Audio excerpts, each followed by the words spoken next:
And welcome back to another exciting episode of Creatives Chat. Join us as we pick up where we left off with our convo between Peter and Alexis as we chat about who knows what. Streaming from Retro Earth Studio and brought to you by wearehistorically.com, Conscious Brand Apparel, and Learn to play jazz piano like a pro, by a pro, with Jazz Piano Pro Essentials at jazzpianopro.com.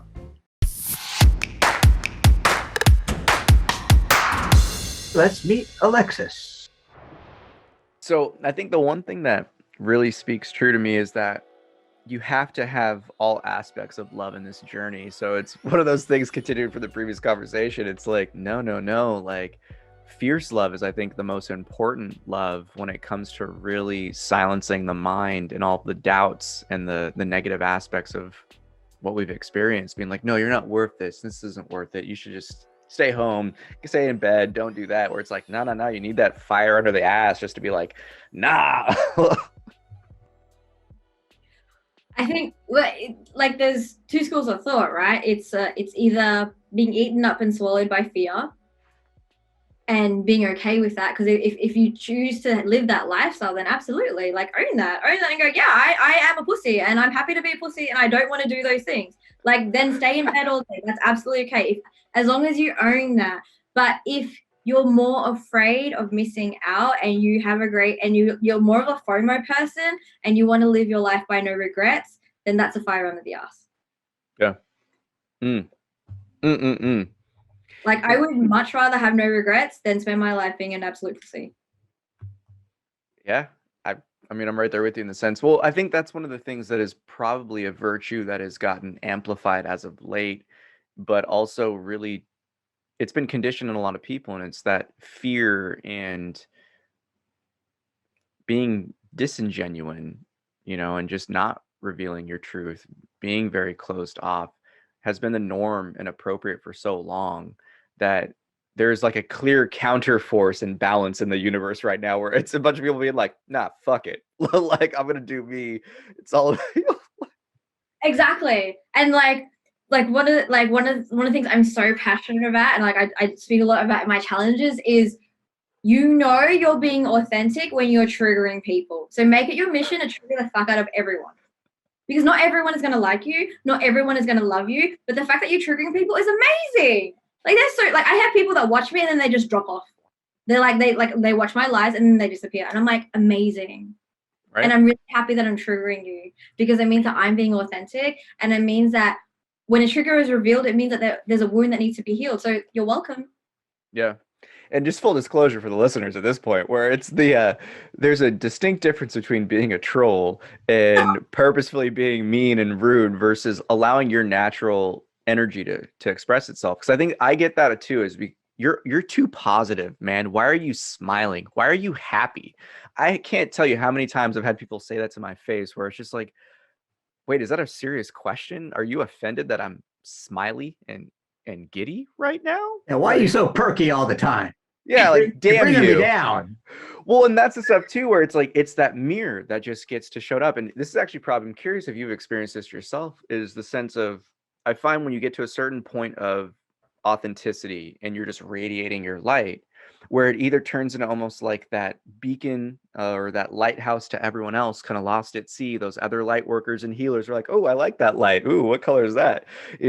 But for those that really haven't done that type of inner work, it turns like a mirror, where I've found more people get even more abrasive towards me, or just straight up repelled towards me. Like they won't even come near me because they're like, no, I'm not about that shit. Can I chime in? Yeah, add to it. Okay, because part of me says that if I'm being perky and lovable and authentic, and someone's turned off to it and repelled by it, that's their side of the street. Back in the day when I was the ultimate people pleaser as well, I would feel horrible about myself for making somebody feel bad, that I would rather make myself feel bad and make them feel good. And somehow that would make me feel good about myself for feeling bad about myself. Like, what kind of vicious cycle is that, where my emotions are dependent upon how other people feel about me? That's literally like the train ride into people pleasing land, like, right? Like, it's like the best ride ever that all people pleasers want to get on. It's like, yes, sign me up to that. That looks amazing. That ride looks like it's so much fun. Not, but it's so true. We do that. We absolutely do that, and it's catching. Well, how does it feel? Does it feel heavy or does it feel light? Like an empath or not, we know how to read our bodies. And if it feels heavy, then it means that we're not being authentic. Right? Well, sorry? Keep it rolling. No, all you. But I also feel like sometimes it's a good reflection, because I'll get people saying, oh my God, like you are really happy. And then one day I kind of thought about that, because I want my social media to reflect me. I want to be, there's no difference between me talking to you, me talking to a friend, me talking to a client, and me talking to a stranger on the street, right? But I want that to be as authentic as possible. So I thought about that and I was like, okay, I need to show more of me. So I did more videos about me being pissed off. I did more videos. I didn't wait till I was happy. I didn't wait till I'd moved past it. Like I get a lot of racist comments, right? Like I live in Barcelona. I grew up in Australia. So I wanted to share that. And I wanted to share why, because I thought, like, I'm feeling so passionate about this. And I feel like when we feel like we were talking before, when there's that fire under your butt and you're like, I'm feeling really passionate about it, you're passionate for a reason, because it needs to be, like, you need to expel it. It's like you're a fire breathing dragon. You can't sit there and let the fire build up in your belly. No, you have to let it out. So if I'm feeling really passionate about something, like speaking up about racism, it's because somebody else is struggling with the same thing. Yeah.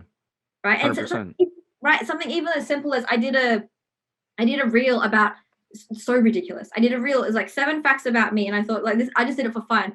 I was so annoyed. I got that stupid thing got the most amount of views than my actual content. I was like, why do you guys care? But one of the things was I put my height in there, and I'm very small. I'm under 5 foot.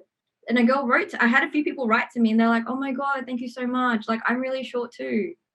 And then they posting vulnerable posts about their looks and about their height, and they tagged me, and I was like, I wanted to cry. I was like, I'm pretty sure I did cry. I was like, oh, right? So when you feel passionate about something, when you feel like you have to share something, please know it's for a reason. It's not just for art. And especially, I think, in the spiritual community, that's a message that really needs to get just driven home as much as often as it can, because there's such a misconception of even just like the spiritual judgments where it's, oh no, you can't be a spiritual person and be pissed off. You can't be a spiritual person. This is like, no, I'm pretty sure the moment I got like pretty deep into these waters, emotions and all the other things got really strong and really apparent, where I was like, oh my gosh, I can feel even more intensely. Fuck, like, oh. Like, how do I tame the beast in this one? But I find it's right there with you, is when you actually express it. It just comes back to speaking your truth. And it's almost like what would it be? Like a energetic, like ping pong match, right? Or it's even, I do a lot of qigong. So for me, it's just like, I'm just kind of taking that and pushing it right back out there. But that's the thing right there, where it comes back to that point where if you don't allow the energies to flow through you, it's just getting caught up and causing a bunch of issues. So it's like, I've always found that the most important thing to do is really just express it in those moments. And I would say 100% of the time, it always turns into a beautiful opportunity. Like, I don't think me speaking my truth has ever turned into anything negative or bad, but just listening to that feedback is really interesting if you don't listen to yourself and listen to your heart and act on it. Exactly. And there's 4 ways that we contain emotion, or like emotion is just energy, emotion, right? So it's just, when an emotion comes up, it means that it's ready to be released and expressed, right? So there's 4 ways. So there's repression. So like where you subconsciously just block. It's like it goes in Pandora's box. Yeah. Or the oppression, where you're like literally shoving your foot down the trash can and trying to fit more rubbish in. Like you're just shoving it down and you try not to feel it. There's expression. So that's letting it out. It's writing it out. It's journaling. It's saying it. It's singing it. It's whatever floats your boat. It's doing some dramatic choreography, like whatever it is. Or it's actually feeling it, and that's it. Isn't that ridiculous, right? Like I was saying to my client the other day, and I was like, stop smoking your feelings, stop eating your feelings, just feel your feelings. Mm. And his task for the week was to feel his feelings. Because when we allow ourselves to feel our feelings, no matter how intense it is, if we command for it to intensify, if we allow it, we give ourselves permission to actually feel that feeling, the rage, the sadness, the guilt, the shame. It only lasts for 90 seconds to 2 minutes. That pain goes away because we're afraid of the thought of fear. We're not actually like, we're not actually afraid of the snake or the public speaking. It's the feeling. We don't want to feel the feeling. But when we allow ourselves to feel the feeling, it's literally coursing through. It's a taking a dump analogy. You go to the bathroom, a few minutes, you flush it down the toilet, it's gone. Yeah, it's kind of like whack-a-mole too. Like as soon as you acknowledge that feeling, boom, it dissipates. Like, oh, I'm hungry. Suddenly I acknowledge that I'm hungry. Then the energy shifts and goes, okay, what are you going to do about it? Now that I've recognized, okay, oh, I'm angry. Oh, I'm upset. Oh, I'm hurt. Oh, that really hurt me. Because I could be upset for a while, not realizing that somebody said something that was maybe microaggressive and it stuck with me. And here I am processing it going, I think they just like stabbed me in the back without, and I didn't acknowledge that. Go, what? I think they're hurting, and I basically have accepted their hurt as my own. That's not mine, But going back to the repression, suppression, I had something on my whiteboard. I just wiped it off yesterday, but I wrote it down so I wouldn't forget. And that was, we're all pressed. We're either repressed, suppressed, oppressed, depressed, right? But I liked expressed, because if we're not expressing ourselves, then we're subject to repression, suppression, oppression, and depression. So we have to express ourselves. Otherwise, we're suppressing it. So the fact that you got that, and that was weird because I wrote that down earlier here about that. We're feeling all our feelings. That's what you said in part one, authentically. I mean, that's the goal, is to feel all our feelings. It doesn't mean that we have to be our feelings. Yeah, 100%. That's the second choice. Just because I'm upset doesn't mean I have to be upset. It's just, I'm feeling some upset. Okay, so I can still be happy and upset. Yeah. That's all I wanted to say with that. Exactly. It's just like I know I keep going back to this, but I really want to kind of like hone it in home because it's a really easy analogy to remember. You aren't the toilet, you can just flush the toilet. You can just go take a dump and it's gone, right? Yeah. You can really allow yourself to feel angry for 2 minutes and then it's gone. I think that's called detachment. Well, it's so, right there in itself though, that's a powerful recognition in the sense of it though, where that is I like the way to look at detachment as that's hella funny. But it's something that we really don't, most people's first reaction isn't even to feel. I mean, I feel like a lot of people, it goes straight to the repression, try to memory hole it. No, don't want to deal with this, but it's that constant act of suppression where I find myself, with everything that's been going on personally in my life, there's been so many people in it that have they've been holding on to so much for so long that it's painful just to see how much all those things manifest. And I think that's the stuff that I think as a society where it's, if we can really focus on being more authentic and genuine, hopefully people can hold enough space where everyone can feel it in the moment and then express it in the moment. So we don't even have to deal with the lesser two paths of suppression and repression. Because it's heavy. It's heavy if you hold on to that stuff for a long time. It's like cancer, right? Just grows and grows. Right? Well, actually, I had 4 words that came up when I was creating Unleashed, and it was powerful, wild, sexy, and free. Because those are things that everyone wants to not just be, but really, really embody. And they all mean different things for different people, right? But I feel like another part of that is sexuality. That's been really, really repressed and suppressed, but it's a part of our beings and it holds and wields so much power. So how can we just unleash all of ourselves, and how can we be okay with everything, right? So it's sometimes you feel like shit, that's okay. That just just be okay with that. And that's when we get to really choose. We get to consciously choose, well, what do we tolerate and what do we not tolerate? And who are the people that we want, that we choose to be in our inner circle, right? And what kind of values do we want them to have? Because those are the values that we want to embody.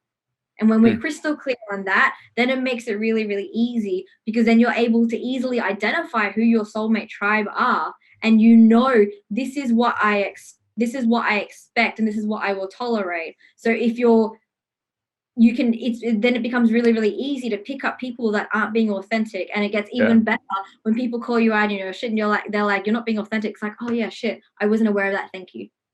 Yeah. Well, and that it's the whole energy aspect of it that shifts too, where it's that you no longer enter this realm of suffering, learning from this rat race of opposites attract.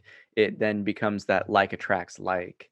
And that's always the coolest dance, is because then you start to really exchange the puzzle pieces. It's like, oh my gosh, you're coming up from this angle, you're coming up from this angle. And you have all these new pieces that help you create the better image of life. And you're like, oh my gosh, like, it's like when you're learning from your own advice, it's like when you're just learning effortlessly through conversation with people. I think that's the most powerful sign to know that you've made it. And I think I just want to say this for the listeners out there is, one of the biggest things, because, it's like I went through recently, past almost like 6 months, but like divorced, was with the person for super long. And it got to this point of, my mind, it always likes to be like the salesman, right? It's let me get my foot in the door. And it's usually very quiet. If anything, it's just music that I have internally arise. But it was this moment of just like, oh, you're not going to find anyone like that. You're not going to find the connection. You're not going to build bonds, et cetera, et cetera, et cetera. And logically, I was just like, well, mind, I'm going to call you out in your shit and say that there's 8 billion people out in this planet. And let's just say the pool that is going to be like a super fine, like niche for me, maybe 4 billion, 3 billion. I'll take the odds. And I literally just got out of the space. I got up, and I think that's one of the things for people to address is like the energetic stagnancy. Is like, if you're feeling things like that, get up, move, let life reward you, revitalize you. Took my cat out for a walk in our backpack, got approached by a few people, made me feel good about myself. I was just like, oh, okay, cool. This is pretty tight. But like, it just goes to show in the sense of when you really start to take a stand for yourself, even with the persecutions of the mind, and really come at it from a place of truth and objectivity, and then just trust life. I think that's been the most important lesson for me these past few months, and really just my entire life, just not realizing it, but it's just to trust in life. Like, it's here to provide for us. And if we want that tribe, we want those connections, we want that space to be vulnerable and intimate with people, like, it will guide you towards that. You just have to get up and do it. Listen to what you're feeling at the moment, I guess. Like, 'cause sometimes it's just like, hey, you could just post up at this park. They'll come to you. But just be you. Just be. And get out of the box. Like, like we're deep in the spiritual world, but I think the deeper you get into the spiritual world and the more spiritual people that you meet, the more boxes are created, right? It's like, you should be this way because you're spiritual. You should be this way because you're a empath. I remember talking to one of my clients, and I actually had a friend say this to me as well. They were like, you're, for a spiritual person, you're surprisingly superficial. And I was like, I'm sorry. I look after myself. If I'm gonna go on a date, I want it to be with someone that I'm attracted to, and I want him to have a really good body, because I want to have it all, because I choose to have it all. And I don't care what you think about that, because that's just me, right? Because I feel like it's so easy for us to judge, and it's so easy for us to be put in boxes. But I want to flip it and go, why can't we have it all? Just because you're spiritual doesn't mean X, Y, Z. Just because you're not spiritual doesn't mean X, Y, Z. What you get to just be you, whatever that looks like, whatever that feels like for you. Make choices that your heart and soul really, really want to do, and do that. And that, like, going back to Peter, your point with is take that action. Right? Yeah. Like, if you're feeling like crap and you're like, you know what, I'm sick of feeling like crap and I really want to go up and have a walk because I'm getting like an intuition to hit a download or whatever that I need to move, then move. And sometimes you're not going to want to. Sometimes your butt is going to go, I really want to sit on the couch, and your heart, your soul, your higher self, whatever you want to call it, is going, go outside.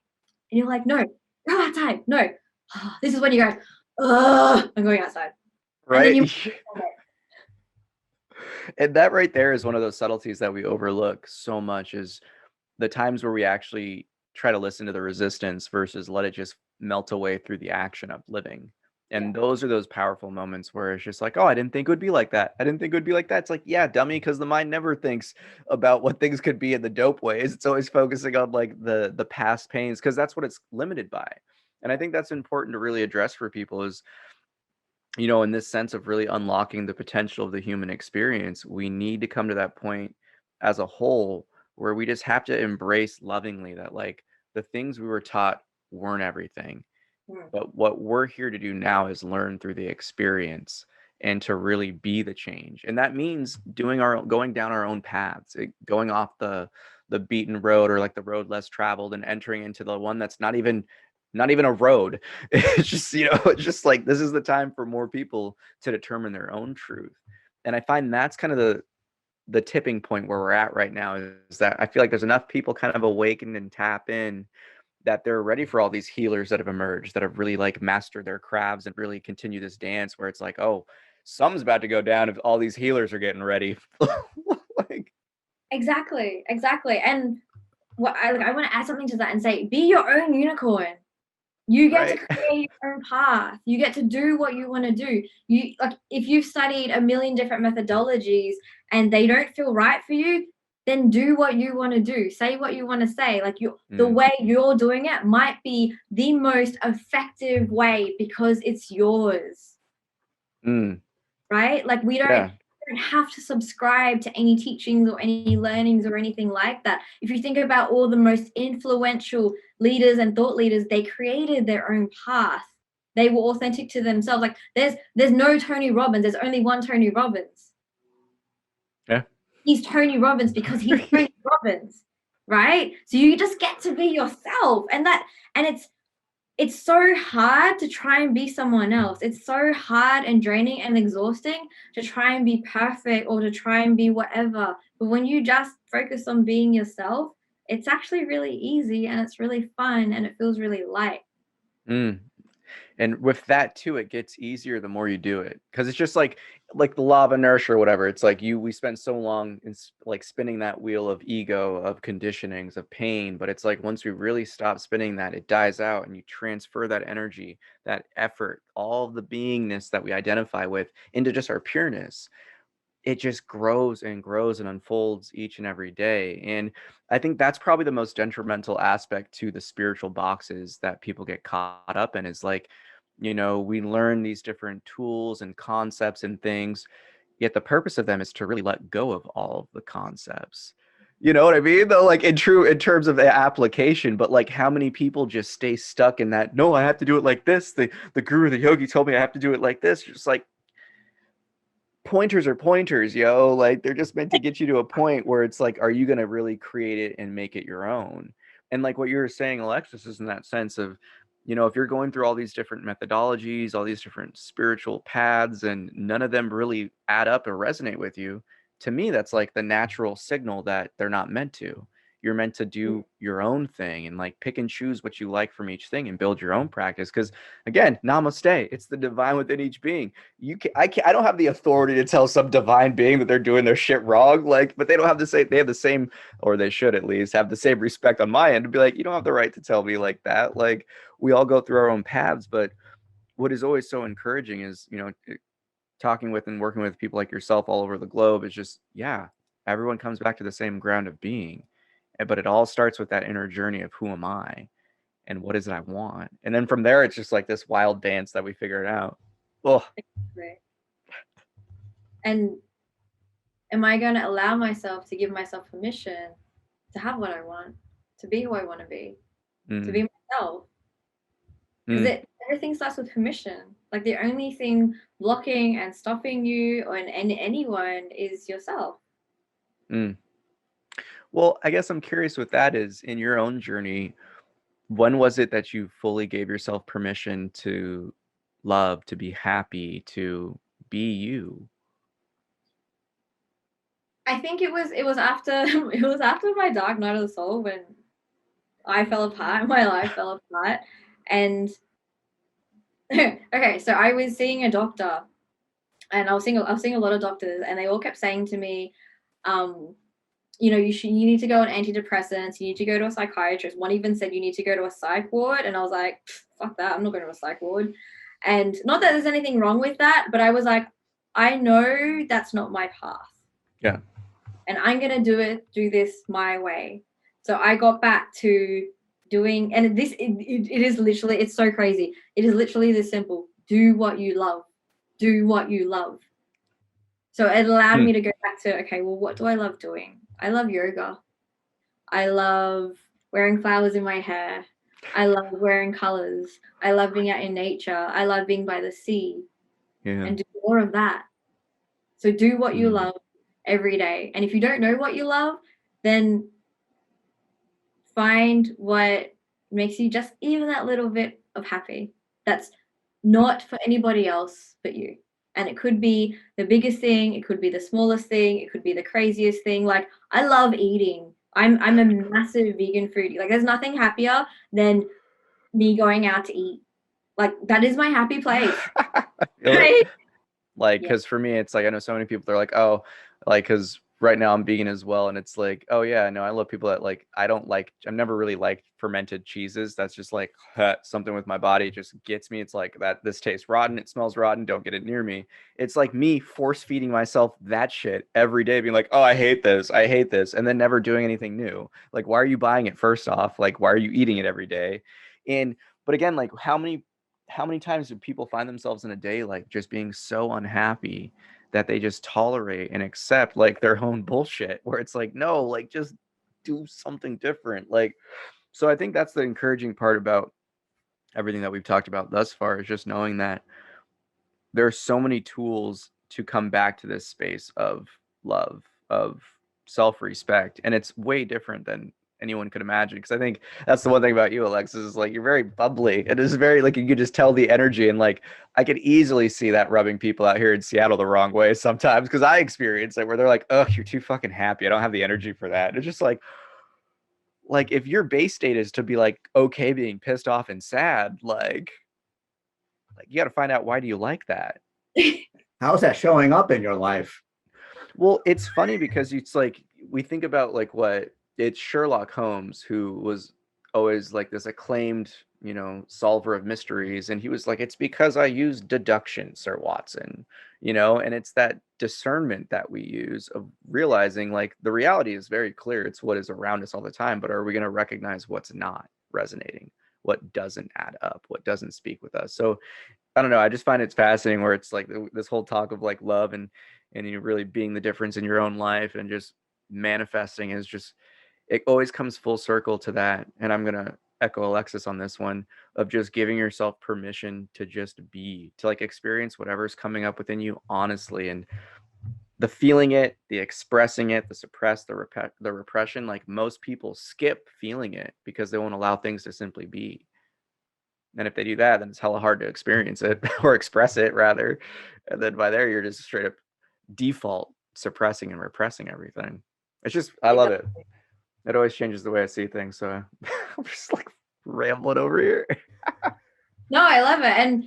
And something that came out really strongly for me as well is, and I feel like this really needs to be said, is that you're not going to know what you love or what you like or what you should do. Like, there is no such thing as one purpose or one path. It's always going to change. So try a bunch of things and you'll like it, you'll love it, you'll hate it, it'll feel right, it'll feel wrong. But the only way to do it is get off your butt and actually do it. Like what I'm doing now, I've tried so many things. So I was a weight loss coach, I was a vegan coach, I was an empath coach, I was a life coach. Like, I've done so many things. I was an executive coach, I was a success coach, I was I still am a rapid transformational therapist, hypnotherapist. Like, would you agree? Like, you've tried a bunch of different things. Yeah. And you're not going to know like that. Like, oh, wow, like that's what I'm meant to do with the rest of my life. No, it doesn't work that way.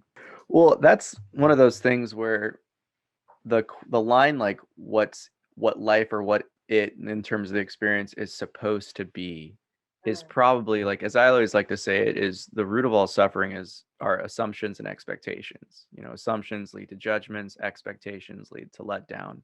And I think the life is supposed to be this, or life is supposed to be that, is probably the most detrimental belief that people trap themselves into. Because I think especially because it's like do wellness and fitness coaching for people. So it's like personal training thing, trying to get them into a routine where it's just like, don't let a routine get to a point where it becomes a point of persecution. You know, it's just like your routine is really just do things that you enjoy, that you love, that you know are good for the body. But like, even if it's not good for the body, allow it to have that one every now and then, you know, where it's like you can have your cheat meal, you can have your cheat day. But like, I think the importance of just letting people recognize that routines are only meant to be guided by the heart in truth.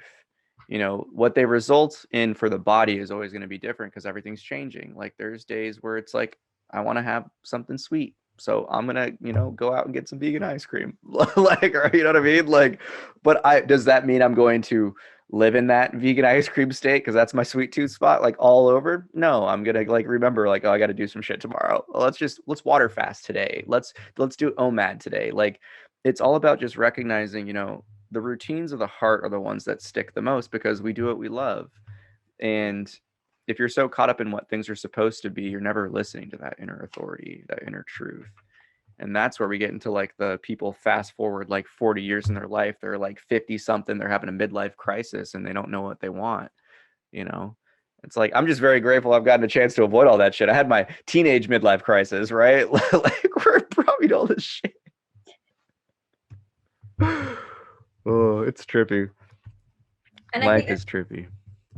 Oh, right? you. And I think the key thing to remember is that the only moment that exists is this moment right now. So even if you think this person is my soulmate, this is the path I'm meant to take, this is my 12-step plan, this is what I'm meant to do, that's going to change. And it's always going to change because everything is made up of atoms, right? Like, and energy changes all the time. So you might take, like going back to routine, you might walk the same street every single day to go home because that's your routine. And for whatever reason, on one particular day, your gut, your intuition, your instinct, whatever you want to call it, might say, don't go down that street. And that's the day that you listen, because that's a day where something bad could have happened down that street. So even if there is a plan, like even if you have that preconceived notion of this is how it should be, like fuck the shoulds, because it's always listening in and tuning into how do I feel right now? What is my intuition telling me to do right now? And then doing that and following that. And like Peter said earlier on, it's just going to get stronger and stronger and stronger because everything changes in a moment based on the energy. And that's how, you know, like you feel when you walk into a room who you want to speak to, who you don't want to speak to, or if people have had an argument, you feel that. You don't need to see their body expressions or whatever, or speak to them to go, there's something wrong. You feel that because everything's an energetic game, and we feel, which is why like the heart is so powerful.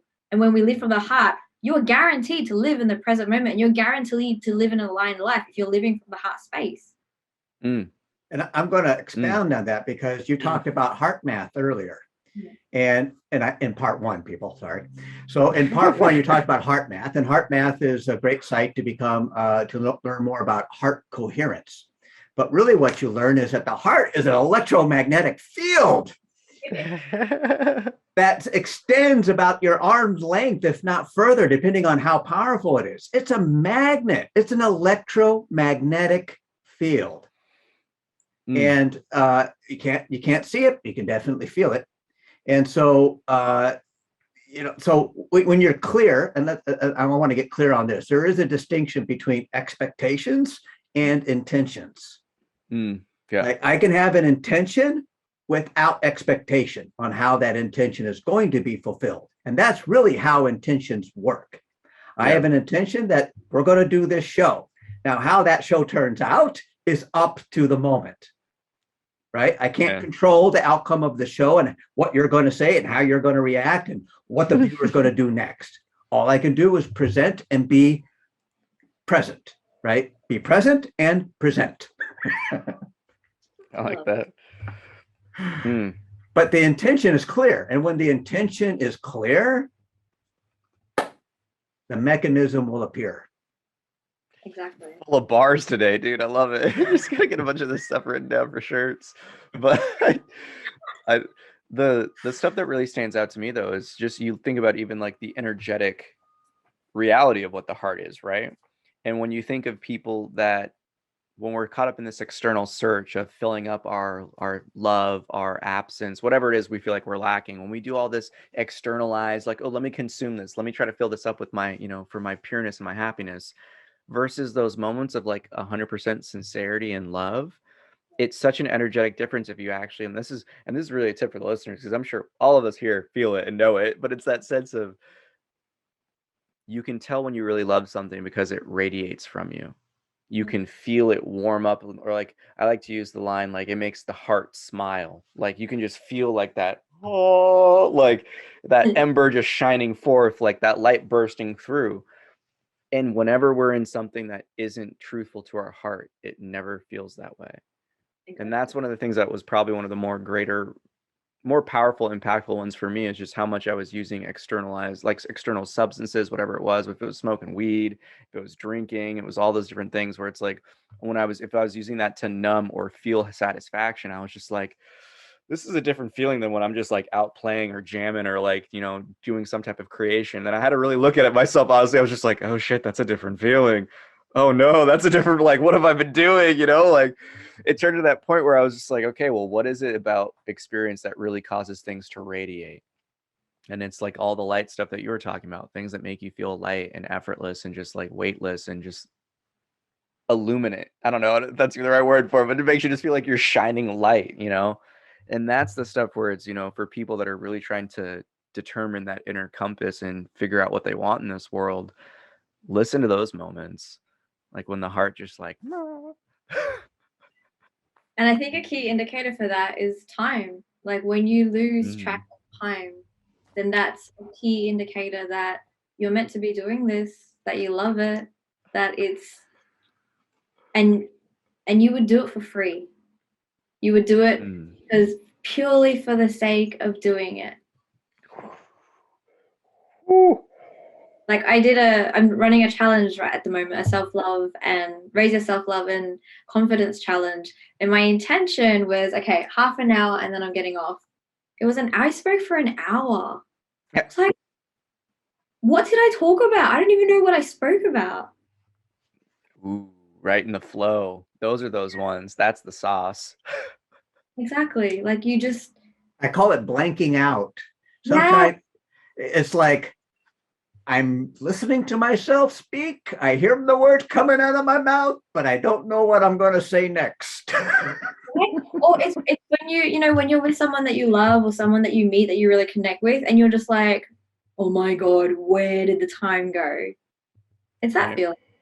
Yeah. Time skipping is always like the most important one for people that they overlook too, because it's like, yeah, time is a construct, because you can we've all experienced it, hours that go by like minutes, and then vice versa when you're really apprehensive or holding a lot of tension, I'd say like minutes that go by like hours is like definitely that existential dread of just like, oh God, I really don't want to do this. I don't really don't want to deal with this, blah, blah, blah. And it's just like, you're sitting there for like, it's only been 2 minutes, man. You're like, how long, what time is it? So yeah, I relate to that. But it's funny when you think about it like that though, because when you're kids, we don't think about time. It's really just immersion in the play. And then it's just like, hey, I'm hungry. Oh yeah, time to eat. Okay, cool. Like time to come in, street lights are coming on. Like, oh, okay. But it's only this switch when we're like teenagers and like young adults that we really hold on to time being everything. And then we just lose it. It's the are we there yet thing, right? Like kids ask, are we there yet? Are we there yet? Are we there? Because they live in the present moment. Because for them, there's no, this is a minute, this is an hour, this is a long time. It's, are we there yet? Like, why are we there? Ooh, that's a game changer for some parents out there to help give you some more patience on that. That's a great way to put it. Yeah. They're just living the now. Yeah, exactly. They're just living in the now. They're just processing the now. They're not worried about, they're not living in the past, regretting what happened or being anxious about what happened or worrying about what happened, worrying about like, because you can't go back and change it, and they're not getting anxious and worried about what could happen in the future. They're just living in the now. And when we give ourselves permission to live in the now, that's when your energy goes like, boom, right? Yeah. Because you're okay. So it's like you're a jar of marbles, and you've literally just gone, and all the marbles are everywhere. That's your energy. And it could be under the couch, it could be in the past, it could be under the cat, it could be like all over the room. But when you collect back the energy to yourself, when you ground yourself, when you do things that make you happy, when you live in the present moment, when you spend time with people that uplift you, support you, and really, really just light up your soul with you, that are on the same journey with you, then you're gathering more of that energy back to you. And that makes it so much easier to be here right now. And then you forget about time. But when energy is everywhere, of course it's going to be so hard. Like everything is hard. I think a shift occurred, thinking about it now, when I entered into adulthood.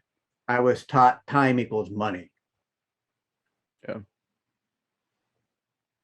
And if we were taught that time equals love, Oh.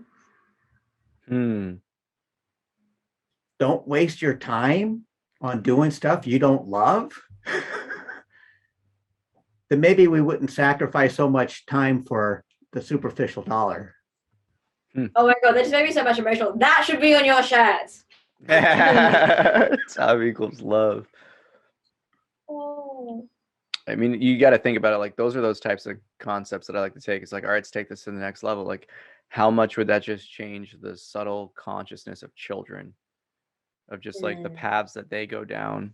Because I know so many of my like friends that are artists that, and just different creatives, that because of this lockdown and all the things that were happening all over the world, that they finally got a chance to come back to their art and their creative expression and realize how much they really missed it and lacked. And it was like a lacking aspect of it was a void in their heart they didn't realize was there. And I think that right there was one of those blessings in disguises, where it's like, yeah, without everything getting closed off, without all these different things, people wouldn't have had a time to take a rest and a breather to really figure out what it is resonates with their heart. Now, albeit some people took it the exact opposite and just did the same shit but way worse, but there's a good chunk of people out there who came to that realization that, you know, time is love. And we're seeing it all over, like people not going back to certain works that don't serve their soul, people creating more different, like individual, their own businesses, getting back into the arts and the, you know, mediums of expression. That it's fascinating what we could do in a generation if we really told them just to like develop themselves, come to love you and come to love what you do in this world, and just see what happens. Like, oh, I can't even comprehend it because it's so different to what things are doing right now. There is a powerful distinction when you realize that, and I was guilty of this, sacrificing my time in order to get money, so then I could go do what I love. Right. Yeah. So I'm only doing what I love, not even part-time, like a sliver of the time, because I spend so much time doing what I don't love to get the money to do what I do love. It's so nonsensical. Cut out the middleman. Exactly. And like in that, realize that it doesn't come from outside of you. Like love and happiness, you're not going to find it in people, places, or things outside of you. It's a feeling that you get to cultivate from within. Because once you, like, the world is a reflection of your inner world. It's just a mirror. So when we really, right, like when you, and if you don't know what love feels like, what joy feels like, what peace feels like, you get to imagine it, you get to create it. And when you start to dip into how that might feel, what that might look like, then your heart opens up and then you'll receive. It's not the other way around. Like, you can vision board all you want, you can journal all you want, you can affirmation, listen to Esther Hicks until you turn blue in the face, but unless you feel it from inside here, you're not going to see it, you're not going to experience it, because nothing or no one can make you happy, can make you feel loved, can make you feel important, can make you feel good enough. You make you feel good enough, you make you feel important, and you make you feel loved. And for me, that's the biggest thing. And I've done a lot of work with kids, and I would love to have that message like broadcasted everywhere, because we live in such a consumer driven society, like especially with technology. And I know, like, we're all guilty of that. But when we stop looking outside of ourselves for answers, for feelings, for validation, and when we dare to go inward, when we dare to just sit with ourselves and go, you know what? Everything I need is within me, then that's when magic happens, and that's when everything changes. It really is. It really is that defining moment where you no longer participate in the consumption of culture and you enter that realm of creating it. And I think that's the cool aspect of what really does unlock itself through just your own self-love. It's just that you come into this realm of self-mastery, you come into this realm of self-knowing, and through that you're just so much more confident and trusting in your beingness that life just kind of continues to flow even more through you. Like, because again, I think that's the thing right there, is it flows through everyone. And if you're just disconnected from that, you don't realize how powerful that flow is and your resistance to it.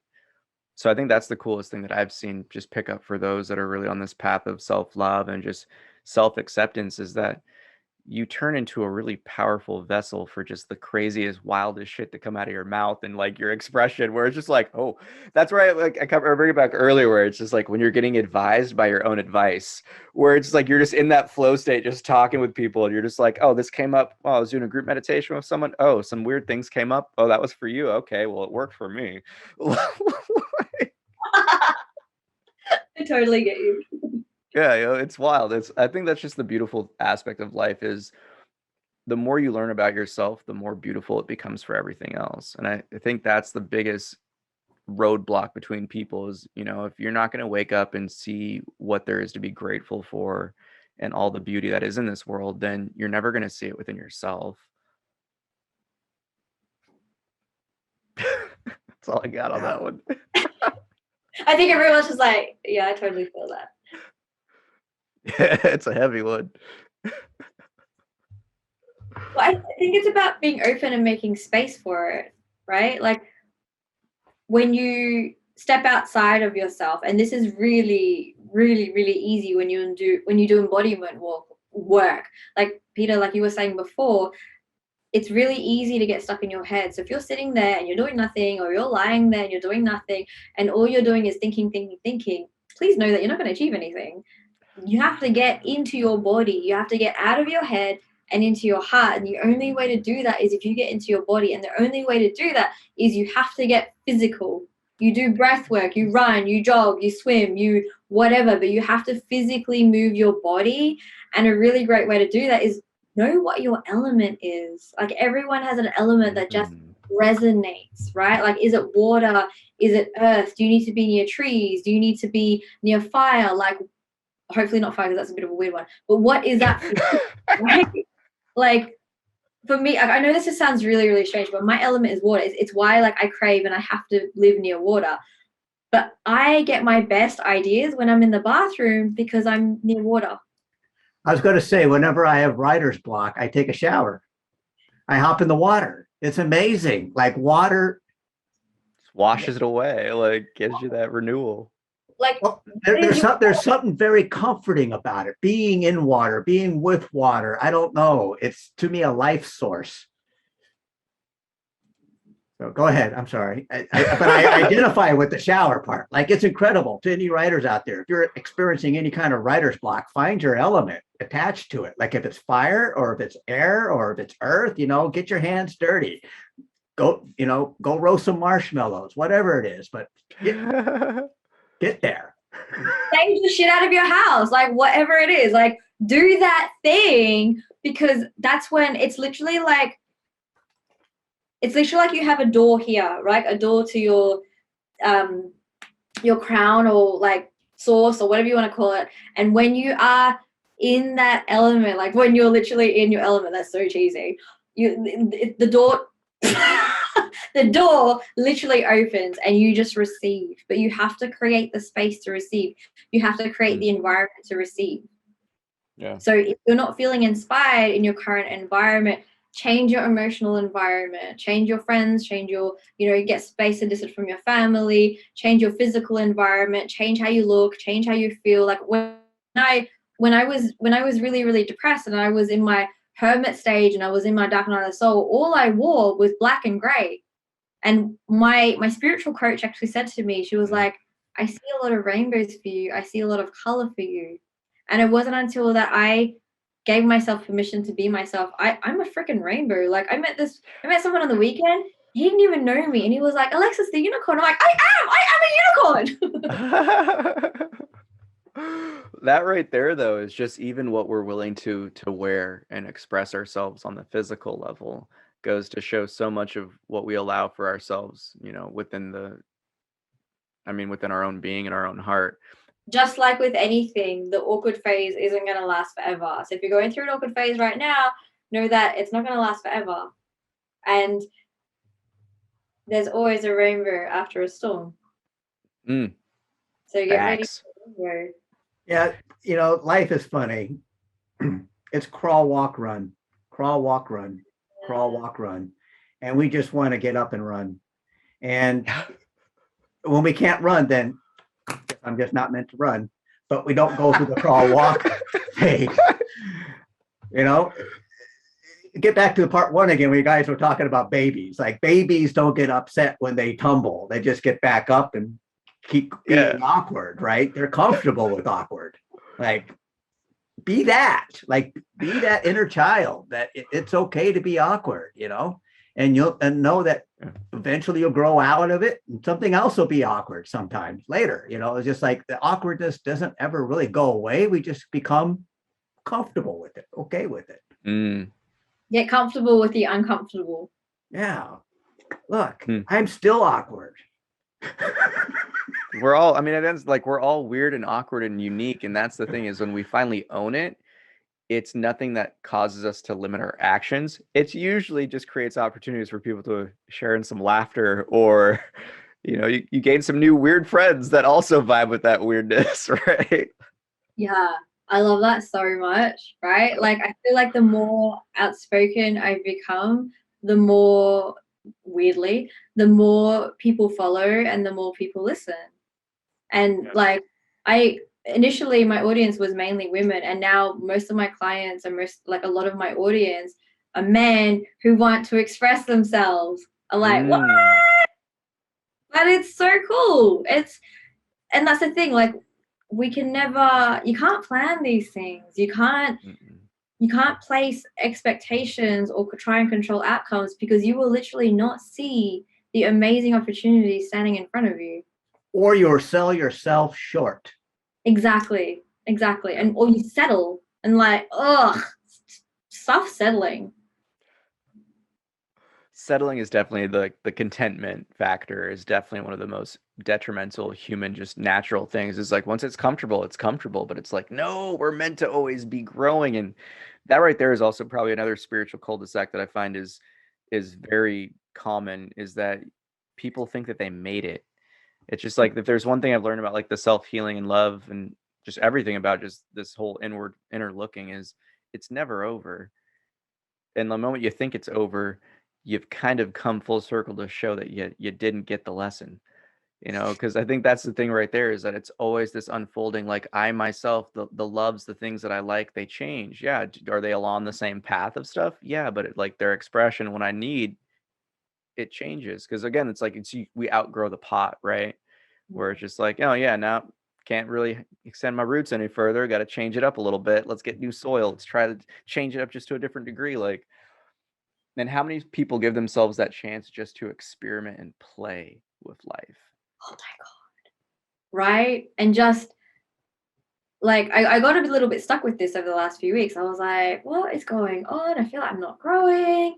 And then I realized, like, like Tony Robbins always says, the quality of your life depends upon the quality of the questions you ask yourself. So ask yourself better questions. So I was thinking, well, how can I express myself today? Like, what does my soul want to say? And then doing that, even if it makes no sense. And that's the thing about intuition. It makes no sense. This is the best part about intuition. This is how your soul is trying to deeply communicate with you, when it makes zero fucking sense. when it's so inconvenient, and when you're just like, your brain is like, no, shut down. That's when you're like, go for gold. Do it right now. Right. It is, though. I think that's it's been one of the most transformative experiments that I've had in my life that really made me just kind of abandon a lot of the suggestions of the mind. It was for like a 2-week period. I was just like consciously like anything that my mind came up and was just like, no, or any type of separation based thought or fear based thought or just old cycle. I was just like, I'm going to do the exact opposite and we'll see who's right. Cause it was really me learning my intuition again. Cause I was like, I have a feeling, but my mind's being like, meh, meh, meh. I'm like, oh, okay. When we let go of the expectations and we enter into the unknown, it's a lot cooler than anything we've ever assumed. And that's the point where I'm just like, yeah, let's fuck with that. Actually, I wanna say something on that point. I think you can create you can create anything, right? Like you get to have it all. And that's also a belief that you get to cultivate. But you get to create your expectations and you get to make life really fucking fun. So instead of being afraid of expectations, create the expectation that miracles happen every day, that today is going to be an amazing day, that I'm going to have so much fun today. Like, create the expectation that you want, because what you're essentially doing is you're taking your intention, your energetic declaration to the universe to a whole new level. Because when you have the expectation that miracles are going to happen, that you're going to meet someone amazing, that you're going to have an incredible idea, that is the reality that you're creating. You are already declaring that it's done. And that's a pretty cool expectation to have. Ooh, I'm gonna tweak it because I like just for myself because I love it. I'm just gonna change that to standard. Yes. My standard of operation is miracles and magic, and I think that vibes with me. I also don't have to change a ton of shit I've already done, so I'll just stick that. But I like it. I like that. I like that a lot because it does. It comes back to that point, like we're the perceivers of our reality. Therefore, we're also the creators of our experience, where it's like if you have that knowing that it's going to be a great day, regardless of what it is, and that's where you turn everything into grace. And that's like the most magical place to be at, because it doesn't matter if someone hits you, like it doesn't matter if you get a rear like fender bender, it's like someone like knocks down your drink or anything like that, where it's like everything's grace. Guess I wasn't meant to drink it. Like you said it earlier, where it's like, I guess I'm not meant to do that today. Like, yeah, life's telling you what's up all the time if we just listen. Like my cousin and I went traveling for 6 weeks around Europe together, like 12 years ago, right? And so many things went wrong. So many things, like as you can imagine. And we just had this. She's such a positive, like she's such an optimist. I love her so much. And we just have this firm belief that everything happens for a reason. So we call it B days because we call each other B, like B stands for beautiful. We call each other beautiful. Like I love her so much. And so on our B days, it's just complete flow days. Like everything happens for a reason. You know, we get stuck in traffic. Like we have no plan. It's just like we do things we love. So obviously we go out and eat. But it's literally like, oh, I feel like doing this. Let's go do that. Oh, it's closed. Oh, it wasn't meant to be. Oh, like, and it's always the most magical days because of that, just that simple belief. Everything happens for a reason. I think a big block that a lot of people have is relationships, right? Because it's much more relationships or health.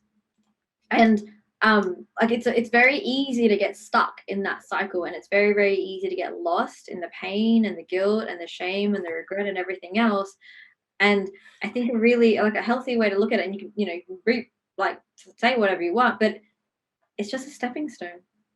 Yeah. Whatever you're going through is a stepping stone, and it wasn't meant to be. And it's not about like, oh, if you love it, it'll come back to you. No, it's a stepping stone, because you are never going to be the same person again. The person that you were then is going to be the person that you are now. And the person that you will be tomorrow or in 10 years' time is going to be infinitely different to the person that you are right now. So just focus on now. And you can't read a new chapter if you keep rereading the last one. So realize that you just get to write your own goddamn book. You get to write your own book, your new chapter, and life is a choose your own adventure. So you get to choose, is this horror, thriller, drama, whatever, or is this the best comedy rom-com of your life? and write it. I And love be the that. hero of your story. I like that part. Exactly. Like, this is where we get to literally own our shit. We get to fix our shit. And then you get to choose. Like, how do you want to grow? How do you want to evolve? If you aren't entirely happy with the person that you are today and the decisions that you've made today, amazing. They were stepping stones. It was the first shitty part of the movie that you get to turn around. So how do you want the rest of the movie to pan out? Because you get to write it. And that right there is so important to recognize, because, you know, we talk about like whether people have the expectations that life should be a certain way or trying to relive the memory of the past. Even our intentions for the future should come from a place of conscious recognition that you're going to be different, that you're going to be growing, that you're going to want something to unfold and grow into, not just the same shitty situation. And I think that's something that's really transformative, even just thinking about letting go your expectations of like the past version of yourself. Like accepting who you were years ago and understanding that you're a different person now is probably one of the biggest disconnect moments that I see people experience naturally. But it's like, logically look at it, like you were such a different person than back then. In truth, it doesn't matter what happened in the past. It's how we process it and learn and grow. But it's that acceptance of knowing that it made us who we are in the present moment to even get to any point of introspection. And I find that acceptance and surrender of even ourselves and our past mistakes is probably one of the most biggest hurdles that limits people from experiencing love, you know, love of self, love from others. And it's been a pretty trippy one thinking about lately. And forgiveness, like wholehearted, full-bodied, full heart and soul forgiveness for others, but most importantly for ourselves, because whatever we're putting onto others is just a projection. It's just a reflection of what we're not happy with about ourselves, about what we didn't express, about what we didn't do, what we should have done, whatever, right? And it's just allowing ourselves to go, you know, like, I forgive you, and saying to our inner child or our past selves, I love you. And it's You said it, so I'm going to sprinkle it in. I'm always like, I say it a few times every now and then, but one of the most powerful exercises I ever did was kind of in a lot of like the turbulence and chaos from my youth that brought me to all this conscious like inner looking. One of the things I did afterwards, it was essentially after like an attempted suicide. It was one of those points of I looked myself in the mirror and tried to tell myself I love you. And it was just like I couldn't do it. It took me a few times before I could get one, and then my goal was 10, and it was just like, oh, I think the first time I was like couldn't even mutter out like I was like hello, hello. It was so weird, but like started like you can definitely feel the emotional response. And one of the biggest things that I could take away from that experience of really getting to that point of being able to say it 10 times, like looking directly in my own eyes, and mean it. and exactly, and really mean it, not just be like I love you, but like really sincerely say it from the heart, was everything, all the insecurities and things that I didn't love about myself would come up. And for me, I was just like, oh shit, like I didn't even think that was a thing, like, oh, I gotta look at that. But I think that's just the power of giving ourselves the opportunity to even take part in this path of like forgiveness, of self-acceptance, is like it really does reveal a lot of the pain. And I just want to let people know that it's like, yeah, the pain makes us uncomfortable, but it's like what you were saying earlier. We can really let it go. Like we can, once we allow ourselves to really feel it, then we can just dump it out and flush it. yeah, flush that toilet. Oh, I like that. Well, I will say with this, Alexis, do you have any words for our listeners? I want everyone to remember that, whoa, I'm getting so emotional because so clearly someone needs to hear this, that you're so unique and you're so special and you have so much to share. And wow, this is coming from, there's someone out there that's clearly in a lot of pain. And I was listening to Matt Kahn once, and he was talking about suicide. And he was basically saying this. He said, life is like school. If you give up now and you leave this world and you leave this life, you don't come back and skip a grade. You have to repeat the same grade. So if you decide to leave now, then you're going to come back and you're going to have to learn the same lessons because you're here for the same purpose. So you're here for a purpose, and that purpose is so much greater than you can possibly imagine. So know that there isn't just a light at the end of the tunnel. There's a whole galaxy out there waiting for you, and it's waiting for you to activate your light so that you can activate galaxies of lights after you. And you're just a massive fucking supernova star that is waiting to be born. So keep going, keep trusting, keep learning, keep growing. And know that, I know as cliched as it sounds, the best is yet to come. And it's going to be for every single soul that you help, that you touch. Really, someone needs to hear that. Yes. Thank you, Alexis, for coming on Creatives Chat. And viewers, you are the light in that tunnel. And Peter, we can honestly say we interviewed a unicorn. Right?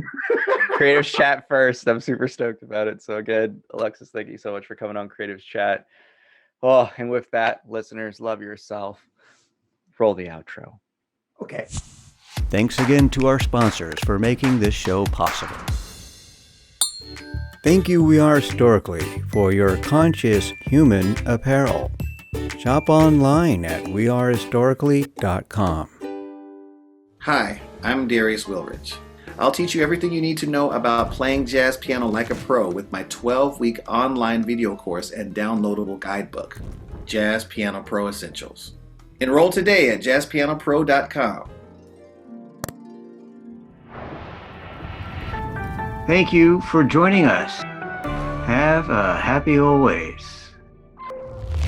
We were at St. Ives, best thing ever. We were at St. Ives, and she was eating a Cornish pasty, it looked like a massive curry puff. It was huge. It was this big, and we were on the beach, and she was laughing because this gigantic seagull. I don't know what it was seagulls in England, but they're like huge, like quarter of my body weight. It literally swooped and ate this girl's ice cream right in front of her, and she was laughing at the girl. And then another seagull came and swooped the Cornish pasty out of her mouth. She was just like losing her shit on the beach. It was the funniest thing ever. And she was really enjoying it. And we were like, was it, like everything happens for a reason. This means that we get to go and try a new flavor. Yes. Ooh, yeah. I like that. That's actually probably an even more like low-key analogy right there, though. Just allow life to present different flavors. Yes. And I'm thinking that seagull got up that morning and goes, I'm going to manifest me a curry pastry. Oh, my God. And the other seagull goes, I want ice cream. And then it plays out. That concludes this episode of Creatives Chat. Thank you for watching. Join us every Thursday at 3:33 p.m. Pacific Daily Time as creative minds get together and chat about who knows what. View more episodes on our YouTube channel. Don't forget to like and subscribe. That's interesting.